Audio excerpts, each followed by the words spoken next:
So if you follow me on Facebook and on my Facebook page, Wel-Don Aquatics, you know that I did a bit of a teaser on filling the 220 up with water, to get it ready to water test it. The reason why I filled it is I got all the plumbing done, the filtration done. One problem though, it leaked.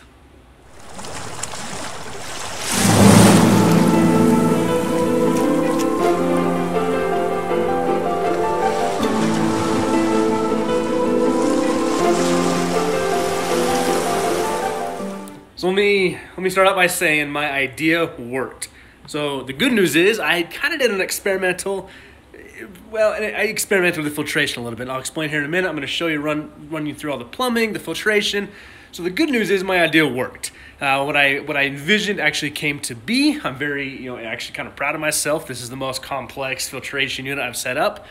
But I did run into a small issue of I have two bulkheads on this tank that didn't seal correctly, and I know why. I have repaired this, well, not repaired. I've fixed the issue, and the plumbing is ready to go now. The reason why it's not running yet is I actually need to drain the tank and boost it out about another ½ inch from the wall. I covered the electrical outlet that I'm going to be using with the stand and can't access it right now, so I've kind of jimmy rigged it to test everything. But here in the next, tonight, I'm going to finish it all up, get this thing rolling, and then I'm going to take you along for more of the escaping of the tank and the fish in the tank and all that. But tonight we are going to discuss why it leaked, and I'm going to give you a full rundown of the plumbing and the filtration. So let's get started. So we are going to work our way over left to right, where the water is going to drain from the main tank down to the sump, and as it's going to be pumped back up to the tank. So first we're going to start off with my overflow and what's going to be happening there. So the first thing is we're going to be doing, it's called a Herbie overflow, if I'm correct. I've researched this a lot and figured this out. This is what I want to do. The reason being is this tank is in a living area in my basement, and I want this thing to be silent. That's one request my wife said is, okay, if it's going down here, it needs to be silent. I don't want to hear it. So that's one reason why I went with this style of overflow. So what's going to happen is that this standpipe is going to be acting as a siphon. I put a strainer on here because if it is going to be a full siphon, I don't want any snails or anything getting down in the pipe and clogging anything up. And then next to that, we're going to have a Durso style overflow. This is nothing new. And I put an air valve up top here. So what's going to happen is this full siphon, I'm going to control it. Water's then going to rise slightly up to the Durso, and it should quiet everything down. So the full siphon will take most of the water, the Durso's taking part of the water. Then from there, let's get down here. So what I have down here is I have two overflows going. Now this tank really is set up, it came with its own overflows, it comes with that mega overflow. Personally don't like it, and I wanted to change it out and try something new for a few different reasons, but the main one is I wanted this quiet. So this first overflow is connected to the gate valve. This gate valve is then connected to the full siphon that's going to be behind the overflow weir. What I'm going to do with this gate valve, and the reason why I went with the gate valve, is I want precise control on that particular siphon. I want to be able to make slight adjustments to where I can get the water level to rise properly and overflow through the Durso. And this is the second overflow, is that Durso standpipe. So full siphon, Durso standpipe, and together, fine-tune increments, adjust with the ball valve as I need to on the Durso, and this should run down in a complete silent fashion. Now I also did two unions up here, then in case if I ever want to change this out, all I got to do is unscrew the union and go from there. Now I said it did leak. Fortunately, it was just a bulkhead. I was able to clean around the bulkhead more and get a better seal on it, so we fixed that issue. It was this standpipe bulkhead that leaked, so not the plumbing. So good job, Trent. None of your plumbing leaked. So let's talk here. As you can see, I have two buckets here. Now this is going to be a wet-dry filter setup and kind of a submerged filtration sump. The reason why I went with the sump is that it is plumbed for one. It was very easy to set up, but I also just wanted a large filtration system on this unit. So this first bucket here, I actually robbed off my 75-gallon upstairs, so that 75 right now is just running on sponge filters, and that's okay. But this is the bucket that I have full of these pot scrubbies. So I've been running these in that 75 gallon now for about over a year. So these things are loaded with beneficial bacteria. So I've got almost 5 gallons worth of these pot scrubbies loaded with bacteria already. So that's gonna jumpstart this system, but it also gives me ample filtration. I could honestly probably run this entire system just off these, but I wanted to do more. So that bucket is going to get filtered. Well, the water is from the full siphon going to get filtered through this bucket. Then we're going to come over here to the second bucket. Now I've just kind of been working and playing with different splash guards and some different ways to make kind of a drip plate. So I put some lighting diffuser on top of this filter media. Really is a way, what I'm going to do is both these buckets are going to have some poly filter on top. So the water has to go through that first before it can get mechanically filtered before it goes down into the biological filtration setup. So the second bucket is where the Durso is going to drain to, and this is full of bio balls. Now the reason I'm using bio balls in this second bucket and not pot scrubbies is I had them. Over the course of the last 6 months, as I have bought some things, sold some things, I made trade for things, bio balls kept coming up. People kept saying, hey, I want that tank. I'll trade you X amount of bio balls for it. Okay, I figure I'll use them eventually, and I'm using them. So these are not seeded with bacteria yet. As this system continues to run, they will get seeded, and they're going to do the same thing as that pot scrubby does, is just give such ample surface area for beneficial bacteria to grow. Now, if I didn't have these, if I didn't acquire these through trades, I would have not bought them. I would have bought more of the pot scrubbies. The reason being, I can buy 6 of these for $1, and they're larger. So I get more surface area, way cheaper, and can fill a bucket faster. And I say, like a gallon of these, or however you want to say it, can be expensive. We're talking like $50. So I say, pot scrubbies, super cheap. Just using bio balls because I had them. But there we go. So I almost have, we're talking, let's say, gallons of media. I almost have 10 gallons, probably 8 to 9 gallons realistically, of a wet dry filter setup. Now what's going to happen, so the water is going to trickle through here, and that's where we're going to get to the bottom portion of this sump. There's different ways to boost these buckets off. Again, I wanted to try something new, so I used some PVC pipe fittings to boost this off a little bit to let the water trickle down in more.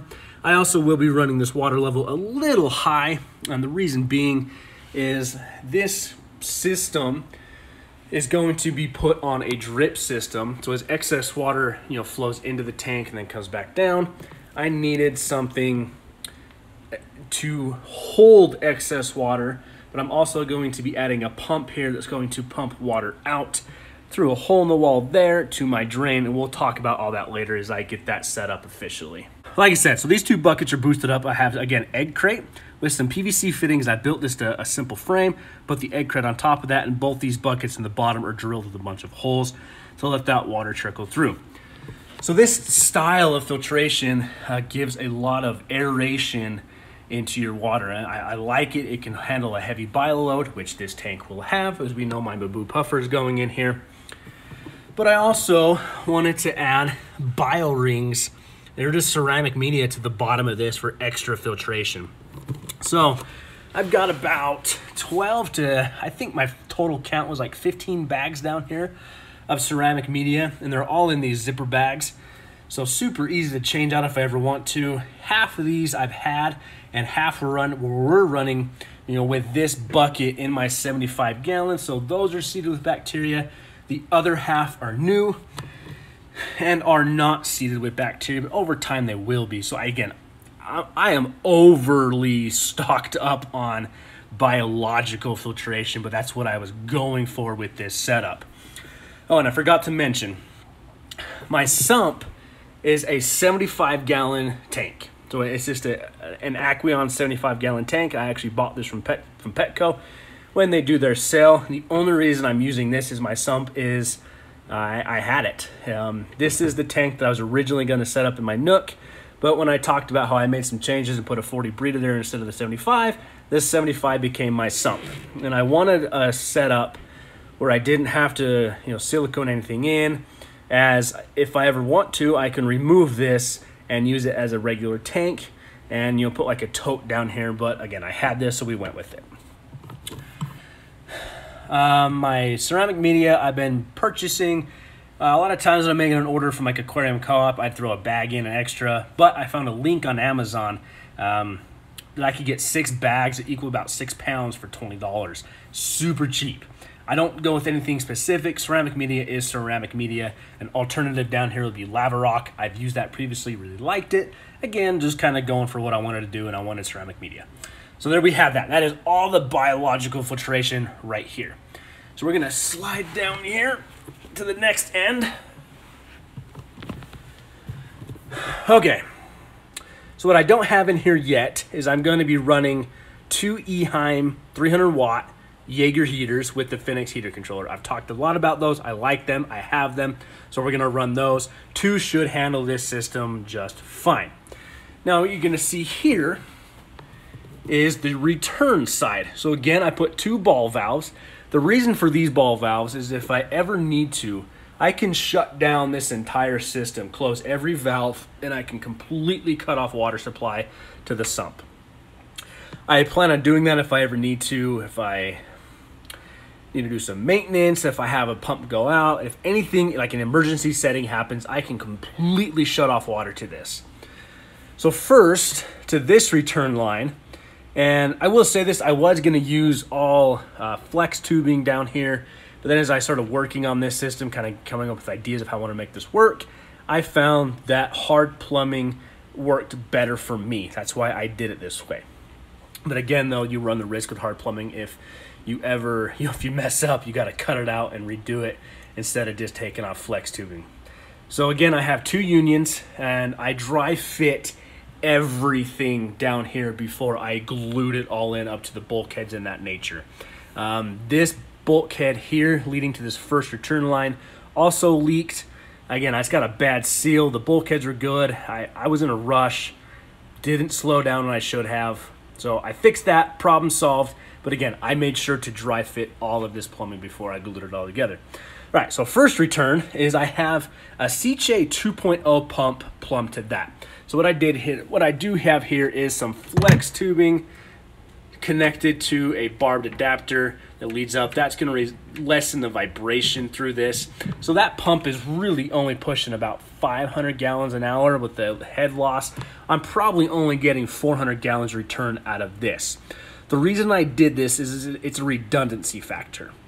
If I ever lose the main pump, which is the FX6, I'll explain it here in a minute, I have this backup pump that's at least going to keep things moving, but it's going to be moving at such a slow rate that I should find the issue before it becomes into an emergency situation.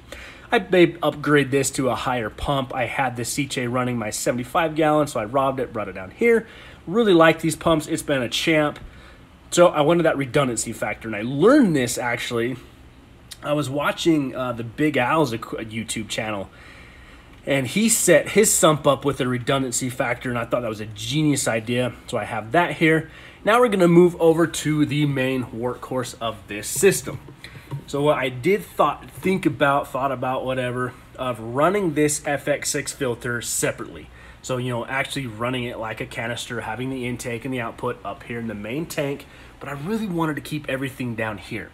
So this is where my experiment came to play, and it works. I wanted the FX6 to draw water from the sump and then return it to the tank so that everything was housed down here. So what I did here is I took some flex tubing. So this is the intake of the canister. Now everybody's gonna be saying, I know that, like, I thought about this, I'm gonna get comments about this, like this can't work. I researched this for hours and really couldn't find anybody that used a canister is their main pump on a sump underneath their tank. Now I know Aquarium Co-op has used an FX6 to run water up to an above sump, but I wanted to try this on a sump underneath. So what I did here is I went from flex tube to barbed adapter, and this is a street elbow. So I bumped this down into the tank, so brought this down, and I got really lucky, and I used a portion of the hosing that came with the FX6 to make this loop right here, and I put a 1-inch strainer here. So that way, if any snails or anything gets down into the sump, it should get strained before it hits the canister and, you know, burns out the pump on here. So it's just a precaution. But I tried this, and the water level held steady. This gave me no issues. So I knew that I wanted the intake to be down the bottom of the tank here, you know, the bottom of the sump tank, to pull water in, and it worked magnificently. I was actually kind of surprised it worked as well as it did. So as it comes here, it's going to run through the FX6. And the FX6, I think, is running at like 945 gallons an hour. I could be wrong on that. So realistically, with this pump here and the Seche pump here, I'm getting a turnover of about 4.5 to 5 times of this total volume, which is what I was targeting having this wet-dry filter set up. And then on the output, I used more of a flex hose over to a barbed adapter and up to the output. Now, the FX6, I loaded all 3 trays with foam, with the sponge. Let me, you know, I've got one here I can show you. Give me a second.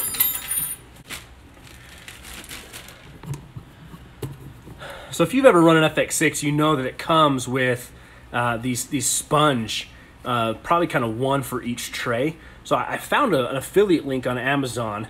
It's not the Fluval brand, but I got 12 of these for like 10 bucks, maybe 15 bucks. I'll put a link in the description below of a lot of things that I got on Amazon here to help you find the same. So again, super cheap, but it's the same thing, it's just not the Fluval brand. So each tray has 3 of these. And then the FX6, you know, on the outside of the trays, it comes with all that foam on the outside. So all that's stocked in this FX6 is sponge, it's foam, it's filter foam. You know, it's great filter foam. And the reason I did that is I'm gonna have some mechanical filtration here. But then this is just loaded with mechanical filtration. Now I know it's a little bit backwards. Typically you would put mechanical filtration before your biological filtration, and then your biological filtration after mechanical filtration. But I kind of have that all the way through. Again, I want to experiment. So the final portion of this experiment is I want to see if this sump setup can keep 220 gallons with the Maboo puffer in here crystal clear, and that's my goal. So again, this worked out really, really well. I thought about, you know, plumbing this to both, but this is how it came down to be, and I really like it. So again, this runs water really well. Then let's stand up here, and then for my return lines, it's just 1-inch PVC up here to the lock line with the jet line on the end. These came with the tank. That's why I'm using them, but I'm also using the lock line because it gives me the option to direct the flow where I want to. And these connections here have the siphon hole or the siphon break drilled into it. That means these can't back siphon down into the tank, but I will also be running these high enough in the water level that if the water ever shuts off, I'm not going to drain all my water back down to my tank. So there you have it. There is the full rundown of the plumbing and the filtration that I set up on the 220. Say it's a little different. It's kind of an experiment. We had the hiccup with the leaky bulkheads. Fixed that. I'm hoping here in the next day, I'm going to be down here working tonight to get the scape started. I at least want to get the sand in here, and then from that point, after I get the sand here and the sand cleaned, I plan on taking you guys for the full, you know, the full adventure of putting. I have some rocks that are going to go in here. I have some plants that are going to go in here. So I want to take you along for all of that. And then, you know, take you along as we start moving, adding the fish in here, especially the Maboo puffer, because, you know, this is the forever home of that Maboo puffer right now. Well, I say forever home. We'll see what happens in 5 years, but it's the home going right now. So thank you for joining me. Curious to know what your thoughts are on my experimental filtration. And, you know, what would you have done differently? What do you like about it? What don't you like about it? So thank you for joining me, guys. Make sure to subscribe as you want to keep following me along on this one, and we'll see you on the next one.